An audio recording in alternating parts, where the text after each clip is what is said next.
Hello and नमस्ते dear learners. स्वागत है आपका मिस्ट्री एजुकेशन में।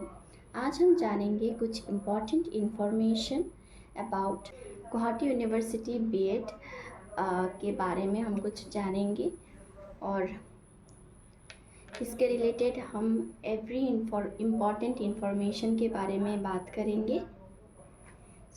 अगर आपको ये वीडियो इन्फॉर्मेटिव लगा तो प्लीज़ चैनल को सब्सक्राइब करें एंड चलिए शुरू करते हैं आज की ये वीडियो। गुवाहाटी यूनिवर्सिटी का बीएड का रिज़ल्ट आ चुका है, जैसे आप सभी को पता है। एंड कॉन्ग्रेचुलेशंस टू एवरीवन जिसका नाम यहाँ पे आया है मेरिट लिस्ट में, और जिसका नहीं आया है वो प्लीज़ हार मत मानिएगा और नेक्स्ट ईयर के लिए आप और कोशिश करिए। इसी के साथ हम लोग टॉपिक में वापस आते हैं और अभी हम बात करते हैं दैट यहाँ बहुत सारे स्टूडेंट होंगे जो अभी कंफ्यूज हो रहे होंगे दैट हम लोगों ने एग्ज़ाम तो पास कर लिया, हम लोग का मेरिट में तो नाम आ चुका है, बट अभी करना क्या है नेक्स्ट स्टेप, राइट। अगर आपका भी यही प्रॉब्लम है, अगर आपका भी यही क्वेश्चन है, फिकर नॉट, क्योंकि मैं आ गई हूँ आपका आंसर लेके। ओके, सबसे पहले हम बात करेंगे मेरिट लिस्ट के बारे में। ओके, मेरिट लिस्ट हम लोग का जो आ चुका है उसमें हम लोग का 80 रिजर्व कैटेगरी के लिए और 60 मार्क्स अनरिजर्व कैटेगरी का, मतलब ST, SC, OBC, ST hills, ST plains, वो सब जो आते हैं रिजर्व कैटेगरी में उनके लिए 60 मार्क्स है। एंड जो अनरिजर्व मतलब जो जनरल कैटेगरी के हैं उन लोगों के लिए 80 मार्क्स है cut off. Okay, of course आपको इतना मिलने से आप ये नहीं कह सकते दैट आपको सीट मिलेगा ही। इससे अगर आप लोग का ज़्यादा है तो थोड़ा चांस हो सकता है, बट ये सोच के आप लोग हार मत मानिएगा प्लीज़। एंड अगर आपका इससे ज़्यादा आया है 80 से या फिर 60 से अगर आपका ज़्यादा आया है तो प्लीज़ आप एक बार एडमिशन ज़रूर करिएगा प्राइवेट में। गवर्नमेंट में ज़्यादा चांस नहीं हो सकते, लेकिन प्राइवेट में होपफुली थोड़ा चांस हो सकता है। ओके, नेक्स्ट हम बात करते हैं राइट। अभी आप लोगों का मेरिट लिस्ट में नाम तो आ चुका है, बट अब करना क्या होगा या फिर अब नेक्स्ट स्टेप होगा क्या। नेक्स्ट स्टेप होता है आप लोगों का काउंसलिंग का। ओके, नेक्स्ट स्टेप होता है काउंसलिंग का। काउंसलिंग मतलब क्या है एट फर्स्ट, इसका मतलब होता है जो आप कॉलेज या फिर जो कोर्स आप करना चाहते हैं या फिर जो कॉलेज में आप लोग एडमिशन लेना चाहते हैं बीएड पढ़ने के लिए, वो आपको काउंसलिंग अलॉट करता है। ओके, आपको वो सीट या फिर जो कॉलेज में आप पढ़ना चाहते हो वो आपको अलॉट कर देता है। अगर आपका मार्क्स वहाँ तक पहुँच रहा है तो आप लोगों को वो सीट मिल जाता है। ओके, इसके लिए आप लोगों का देखा क्या जाता है, एक तो मेरिट में आपका मार्क्स कितना आया है। ओके, मेरिट में आपका मार्क्स कितना है, उसके बाद आपका आता है कैटेगरी। कैटे लिखा है मैंने, शॉर्टकट में लिखते हैं। ये है कैटेगरी, दैट आपका जनरल है तो मेरिट लिस्ट या फिर मार्क्स आप लोग का अलग देखा जाता है। अगर आप अनरिजर्व कैटेगरी से है तो आप लोग का अलग देखा जाता है। ओके, इसके साथ और एक प्रॉब्लम मैंने बहुत देखा है या फिर मैंने स्टूडेंट से सुना है दैट अगर आप लोगों ने अप्लाई करते समय आप लोग का एनसीएल नहीं बना या फिर कुछ प्रॉब्लम की वजह से आप लोग ओबीसी के हैं या फिर किसी और कास्ट के, लेकिन आप लोग अप्लाई नहीं कर पाए, आप लोगों ने जनरल में कर दिया या फिर रिजर्व कैटेगरी, अनरिजर्व कैटेगरी में कर दिया। लेकिन अभी आप लोगों का वो जो डॉक्यूमेंट था वो बन चुका है, तो अब आप लोग क्या रिजर्व कैटेगरी में आ सकते हैं। इसका आंसर है नो। ओके, अगर आप लोगों ने अनरिजर्व कैटेगरी से अप्लाई किया है तो आप लोगों को अनरिजर्व कैटेगरी से ही आपको मिलेगा या फिर नहीं मिलेगा, या फिर उसी के ऊपर आप लोग का बेसिस करता है। Okay, back to the topic. Next मैंने कैटेगरी के बारे में कह दिया दैट अगर आपका रिजर्व है तो 60 या फिर अनरिजर्व है तो 80। इसके बाद आपका आता है सीट अवेलेबिलिटी, सीट है या नहीं। ओके, प्राइवेट में बहुत ज़्यादा सीट होते हैं, लेकिन जो गवर्नमेंट होता है उनमें सीट की जो होता है नंबर होता है वो बहुत कम होता है।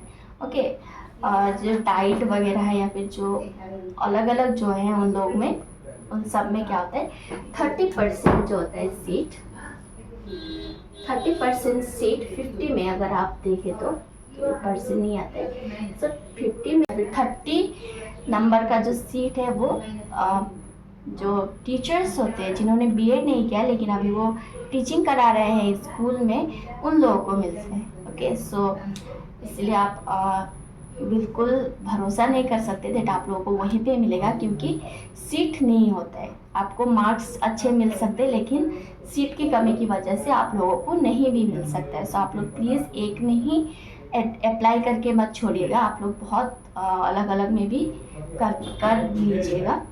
आपके लिए वो मतलब बेहतर वो होता है। लेकिन आपको अगर एक में मिल भी गया, आपका जो ड्रीम है, जो आपका पढ़ने का मन है, वहाँ पे अगर आपको मिल गया तो बहुत अच्छी बात है। लेकिन अगर आपको नहीं मिला तो वो एक प्रॉब्लम दे सकता है। ओके, क्योंकि आपको कहीं भी नहीं मिलेगा। ओके, सो प्लीज़ आप दूसरे में भी करके रखिएगा। उसके बाद काउंसलिंग के दौरान आप लोगों का होता क्या है प्रोसेस, आप लोगों को रजिस्टर करना पड़ता है। बहुत सारे कॉलेजेस हैं जिसमें ऑनलाइन फॉर्म मिलता है, आप लोगों को ऑनलाइन अप्लाई करना पड़ता है, ऑनलाइन डॉक्यूमेंट देना पड़ता है एंड उसी के साथ आप लोगों का अप्लाई हो जाता है। लेकिन बहुत सारे ऐसे कॉलेजेस हैं जिनमें ऑफलाइन होता है, मतलब आपको उस कॉलेज में जाना पड़ता है, उस कॉलेज से आपको फॉर्म लेके आना पड़ता है, वहाँ पे फॉर्म फिलअप करना पड़ता है और वहीं का जो एडमिनिस्ट्रेटिव ब्लॉक होता है वहाँ पे आपको सबमिट करके आना पड़ता है। So please please please I am requesting you, ये टाइम पीरियड में आप लोगों को बहुत ज़्यादा अटेंटिव रहना होगा, बहुत अपडेटेड रहना है दैट, क्योंकि ये जो कॉलेजेस होते हैं उन लोग में इन सब में क्या होता है दैट बहुत कम सीट अलॉट होते हैं। ओके, सो कब खुलता है और कब बंद हो जाता है हम लोग को पता भी नहीं चलता। ओके, 1-2 दिन के लिए या फिर 2-3 दिनों के लिए, मैक्सिमम अगर 5, उससे ज़्यादा नहीं होता है। ओके, सो उस टाइम के दौरान ही आप लोगों को अप्लाई करके रखना होगा। सो आप लोगों को बहुत ज़्यादा अटेंटिव रहना होगा, कब खुलता है और कब बंद होता है उसका आपको इन्फॉर्मेशन लेते रहना होगा। ओके, उसके बाद इसके बाद आप लोगों का बेसिक डिटेल्स होता है, बेसिक डॉक्यूमेंट्स वगैरह जो मांगता है, सो वो भी इम्पॉर्टेंट पॉइंट है जितना आप लोगों को डॉक्यूमेंट भी रेडी करके रखना है। उसके बाद आता है seat allotment. Okay, so let's say that आप लोगों का काउंसलिंग हो गया है या फिर आप लोगों ने रजिस्टर कर लिया आपके पसंदीदा कॉलेज में। नेक्स्ट होता है दैट आपको रैंक, आपका जो रैंक होता है, आपका जो प्रिफरेंस होता है, उससे आपको सीट अलॉटमेंट किया जाता है। ओके, अगर आप लोगों का वो नंबर के अंदर आ रहा है, जो कॉलेज ने जितना नंबर सीट निकाला है, अगर आप वहाँ पे आ रहे हैं तो आपका फाइनल मेरिट लिस्ट में नाम आ जाता है। अगर आपका नहीं होता है तो नहीं नाम आता है। सो आपको ये भी ध्यान रखना है। एंड आपका जो रैंक है, आपने जो प्रिफरेंस दिए हैं, आपका जो जितना रैंक आया है, अगर वो कॉलेज के सीट अलॉटमेंट के नंबर के अंदर आता है तो आपको सीट ऑफ कोर्स मिलेगा। लेकिन अगर नहीं मिलता है तो आपको दूसरे कॉलेजेस में भी देखते रहना होगा। ओके, देन इन सब के बाद क्या होता है, जब आपको सीट भी अलॉट कर दिया जाता है, आप लोग इमेजिन करिए कि आपको सीट भी अलॉट कर दिया, नेक्स्ट क्या है? ओके, नेक्स्ट होता है आप लोगों का डॉक्यूमेंट वेरिफिकेशन। ये होता है आप लोगों का ऑफलाइन। ओके, ये करने के लिए आपको ये डॉक्यूमेंट वेरिफिकेशन करने के लिए आपको खुद कॉलेज में जाना पड़ता है। ओके, ये ऑनलाइन नहीं होता। सो आप लोगों को वहाँ पे जाना होगा। आप लोग उन लोगों ने उन सब ने जो डॉक्यूमेंट मांगा है वो आपको रेडी करना है। इसलिए अभी से आप देखते रहिए क्या क्या डॉक्यूमेंट वगैरह मांगता है और अभी से आप लोग उन डॉक्यूमेंट को संभाल के रखिए। एंड डॉक्यूमेंट वेरिफिकेशन वो ऑफलाइन होगा। उसके बाद आप लोगों को फ़ीस देना पड़ता है। ओके, सब कुछ हो जाने के बाद आप लोगों का फ़ीस, जब आप लोगों को यहीं पे पढ़ना है और आप लोगों ने यहीं पे डॉक्यूमेंट भी वेरीफाई किया, सब कुछ आप लोगों ने यहीं पे किया, आपका नाम भी आ गया फाइनल मेरिट लिस्ट में, देन आपको देना पड़ता है फ़ीस।